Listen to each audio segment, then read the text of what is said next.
नमस्कार। आज हम कक्षा 11वीं के लिए रसायन विज्ञान की मूल अवधारणाओं पर आधारित कुछ आंकिक प्रश्न पर चर्चा करेंगे। रसायन विज्ञान की मूल अवधारणा वाला जो अध्याय है वो बहुत बेसिक कंसेप्ट्स पर आधारित है और यदि आपको बेसिक कंसेप्ट्स अच्छे से क्लियर हैं तो आप उस पर आधारित न्यूमेरिकल्स कर सकते हैं। तो इस वीडियो में प्रस्तुत है कुछ आंकिक प्रश्न। सबसे पहला प्रश्न है, निम्नलिखित के मोलर द्रव्यमान की गणना कीजिए। H2O, कार्बन डाइऑक्साइड, मेथेन और अमोनिया।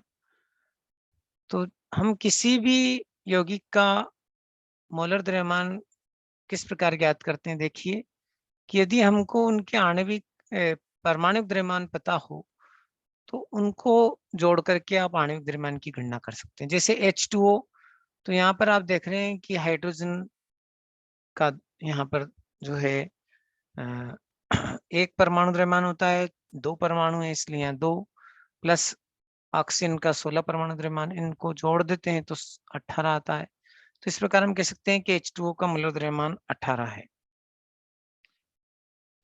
इसी प्रकार हम यदि CO2 की बात करें तो CO2 का जो मोलर द्रव्यमान है उसको हमने किस प्रकार से कैलकुलेशन करना है? देखिए, कार्बन का यहाँ पर 12 परमाणु द्रव्यमान होता है, ऑक्सीजन का 16 परमाणु द्रव्यमान होता है, उसमें 2 का गुणा किया तो इस प्रकार से 16 12 प्लस 32 बराबर 44। तो हम कह सकते हैं कि CO2 का मोलर द्रव्यमान 44 ग्राम है। मीथेन का अगला है, मीथेन में कार्बन का 12, हाइड्रोजन का 1 होता है और उसमें 4 का हमने गुणा किया तो इस प्रकार से कुल आंसर आता है 16। मीथेन का मूलर द्रव्यमान 16 है। अमोनिया का मूलर द्रव्यमान की गणना देखें तो नाइट्रोजन का 14 होता है, हाइड्रोजन का 1 होता है, 3 का गुणा कर दिया तो इस प्रकार से 14 प्लस 3 इक्वल टू 17। अमोनिया का मूलर द्रव्यमान 17। तो सबसे पहले आपको और भी यौगिकों के मूलर द्रव्यमान जो है की गणना करते आना चाहिए। दूसरा प्रश्न है, निम्नलिखित की गणना करें। पहला है इथेन के 3 मोल में कार्बन के मोल की संख्या और दूसरा है इथेन के 3 मोल में हाइड्रोजन के मोल की संख्या। तो जैसा कि आप जानते हैं इथेन यानी C2H6 होता है।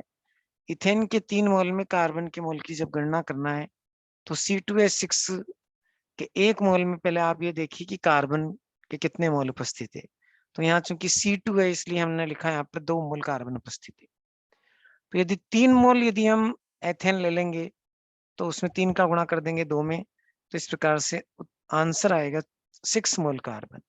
इसलिए हम कह सकते हैं कि इथेन के 3 मोल में 6 मोल कार्बन उपस्थित है। फिर इथेन के 3 मोल में हाइड्रोजन के मोल की संख्या निकालना है।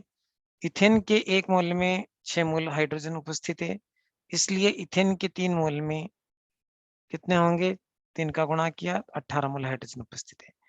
तो इस प्रकार के जो कॉमन सेंस वाले जो प्रश्न होते हैं उनको भी हल करते आना चाहिए। अगला प्रश्न है, कैल्शियम कार्बोनेट में मौजूद प्रत्येक तत्व के द्रव्यमान प्रतिशत की गणना कीजिए। तो सबसे पहले हमने कैल्शियम कार्बोनेट का मोलर द्रव्यमान ज्ञात किया है।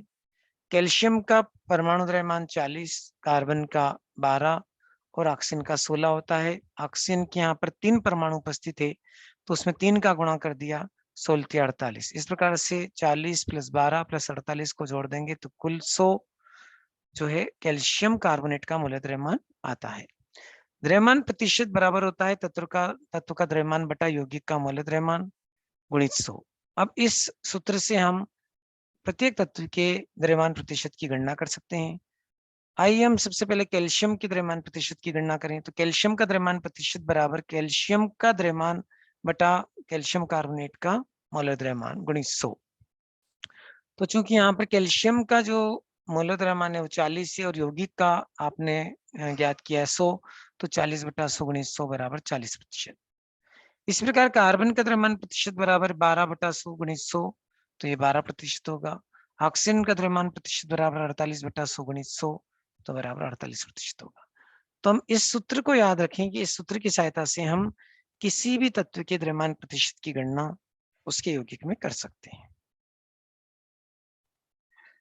अगला प्रश्न है 16 ग्राम मीथेन के दहन से उत्पन्न H2O की मात्रा की गणना कीजिए।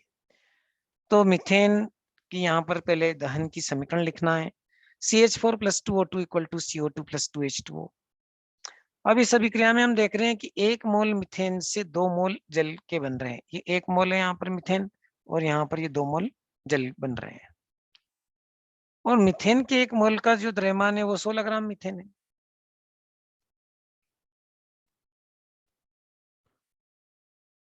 तो हम ये कह सकते हैं कि जो 16 ग्राम मीथेन है उससे जल के 2 मोल बन रहे हैं और जल के 2 मोल यानी कि 2 इंटू 18, 2 गुणित 18, तो इस प्रकार हम 36 ग्राम H2O उत्पन्न हो रहा है।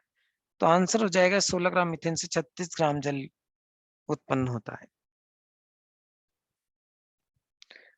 फिर 22 ग्राम CO2 का उत्पादन करने के लिए कितने मोल मीथेन के दहन की आवश्यकता होगी? तो यहाँ पर मीथेन लेंगे, उसका दहन करेंगे, पूर्ण दहन करना है पहले। तो यहाँ पे CH4 + 2O2 = CO2 + 2H2। अब जब हम पूर्ण दहन कर रहे हैं तो हमको ये पता चल रहा है कि 1 मोल मीथेन से 1 मोल CO2 उत्पन्न हो रहा, यानी CO2 के 1 मोल का जो द्रव्यमान है वो 44 ग्राम है। तो हम ये कह सकते हैं कि 44 ग्राम CO2 मीथेन के 1 मोल के दहन से उत्पन्न होती है। तो 22 ग्राम CO2 को हम किस प्रकार से उत्पन्न करेंगे?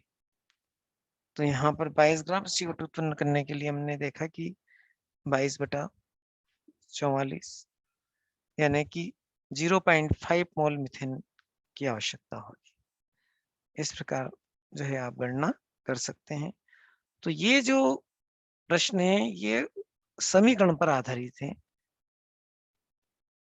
अगला प्रश्न देखिए, कार्बन डाइऑक्साइड की मात्रा की गणना करें जब ए है 1 मोल कार्बन को हवा में जलाने पर, दूसरा 1 मोल कार्बन 16 ग्राम डाइऑक्सिन के साथ जलता है, तीसरा 2 मोल कार्बन 16 ग्राम डाइऑक्सिन के साथ जलता है। तो जब 1 मोल कार्बन को हम में जलाते हैं तो पहले समीकरण लिखेंगे C+O2 = CO2, 1 मोल कार्बन और यहाँ CO2 है 44 ग्राम। तो हम ये कह सकते हैं कि 1 मोल कार्बन से 44 ग्राम CO2 उत्पन्न हो रही है।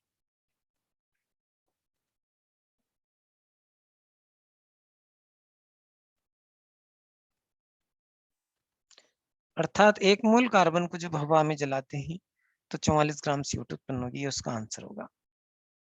दूसरा है 16 ग्राम डाइऑक्सिन में 1 मोल कार्बन जलता है तब क्या होगा? तो देखिए पहले आप समीकरण देखिए C+O2 = CO2, यानी 1 मोल कार्बन और 1 मोल ऑक्सीजन है यहाँ पर अणु का, तो 32 ग्राम यहाँ पर ऑक्सीजन के साथ जलता है तब जाकर के 44 ग्राम CO2 उत्पन्न हो रही है। तो यहाँ हमने लिखना है कि 32 ग्राम डाइऑक्सीजन में जब 1 मोल कार्बन जलता है तब 44 ग्राम CO2 बनती है। यदि हम डाइऑक्सिन की मात्रा 16 ग्राम कर दें जैसा कि दिया गया है और उसमें 1 मोल जलाएंगे तब हम समीकरण किस प्रकार से बनाएंगे? 44/32 × 16 = 22 ग्राम CO2। तो इस प्रकार से हम कह सकते हैं कि 22 ग्राम CO2 यहाँ पर उत्पन्न होगी। अगला है 16 ग्राम डाइऑक्सिन में 2 मोल कार्बन जलता है। अब देखिए कार्बन यहाँ पर 1 मोल है, समीकरण में ऑक्सीजन 1 मोल अणु है, 32 ग्राम है, तब 44 ग्राम CO2 यानी 1 मोल CO2 उत्पन्न हो रही है। तो 32 ग्राम डाइऑक्सीजन 1 मोल कार्बन के साथ अभिक्रिया कर रहा है यहाँ पर। अब प्रश्न में है कि 16 ग्राम डाइऑक्सीजन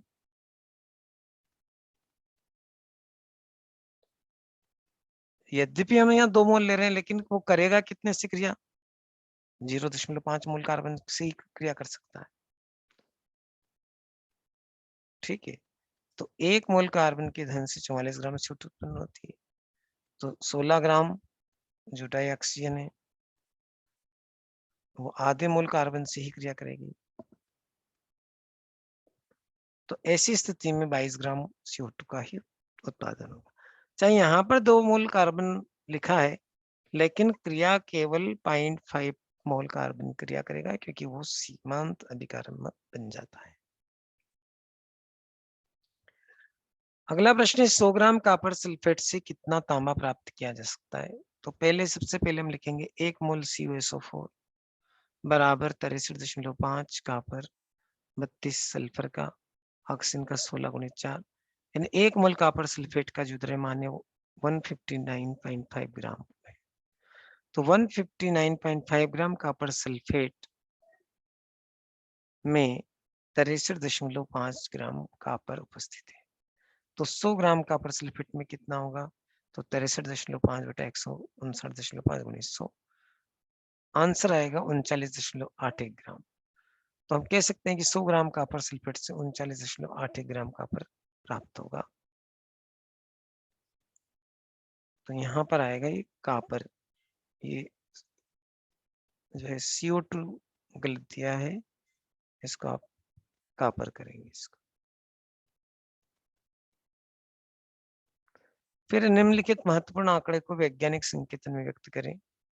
ए है 0.0048, तो इसको हम लिखेंगे कि इस प्रकार से 4.8 गुणित 10 की घात -3। फिर ये 2,34,000 है जैसे, तो यहाँ पर इसको पावर में ले लिया तो 2.34 इंटू 10⁵ 6.0012 को 6.0012 लिखेंगे, 8008 को 8.008 इंटू 10⁻³ और 500 को यहाँ पे 5.00 इंटू 10⁻² के रूप में लिखेंगे। तो इस प्रकार से आंकड़ों को किस प्रकार से वैज्ञानिक भाषा में लिखा जाता है, ये आपको बता रहे हैं। अगला प्रश्न है 0.53 मोल Na2CO3 और 0.53 m Na2CO3 से आप क्या समझते हो? तो सबसे पहले हमने यहाँ पर Na2CO3 का आणविक द्रव्यमान निकालना है। यहाँ परमाणु द्रव्यमान देखिए, सोडियम का, कार्बन का, ऑक्सीजन का दिया है। इन सबको यदि हम जोड़ेंगे तो 106 आएगा, अर्थात 1 मोल Na2CO3 का मतलब हुआ 106 ग्राम। तो 0.5 मोल Na2CO3 का मतलब होगा 53 ग्राम Na2CO3। अब बात करते हैं कि 0.53 m Na2CO3 का क्या आशय। तो 0.53 का मतलब है यहाँ पर 0.5 मोल Na2CO3। तो हम कह सकते हैं कि 1 लीटर विलियन में 53 ग्राम Na2CO3 उपस्थित है। ये यहाँ पर इसका आशय हो जाएगा।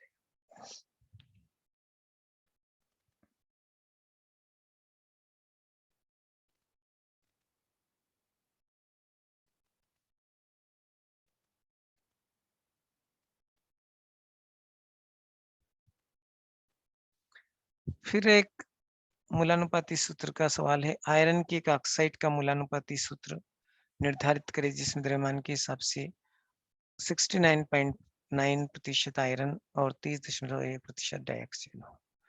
तो इस प्रकार के सवाल में एक सारणी बनाना होती है जिसमें तत्व, प्रतिशत मात्रा, परमाणु द्रव्यमान, आपेक्षिक भार, सरल अनुपात, पूर्णांक में परमाणु की संख्या। तत्व यहाँ पर दिया आयरन और ऑक्सीजन, प्रतिशत मात्रा है 69.9, ऑक्सीजन की 30.1, परमाणु द्रव्यमान 55.85, ऑक्सीजन का 16। आपेक्षिक भार ज्ञात करने के लिए प्रतिशत द्रव्यमान में परमाणु द्रव्यमान का भाग दे दिया। देखिए, तो ये 1.25 आ रहा है और यहाँ पर 1.88। अब जो संख्या छोटी है उसका भाग सब में लगाते हैं। तो 1.25 में 1.25 का भाग लगाएंगे तो सरल अनुपात 1 आएगा और यहाँ आएगा 1.5। अब पूर्णांक में परमाणु की संख्या यदि निकालना है तो इस प्रकार से 2 और 3। तो हम कह सकते हैं कि मूलानुपाती सूत्र जो है Fe2O3 होगा। तो इस प्रकार आपने आज देखा कि हम किस तरह से आंकिक प्रश्नों को हल कर सकते हैं। आप प्रैक्टिस कीजिए। धन्यवाद।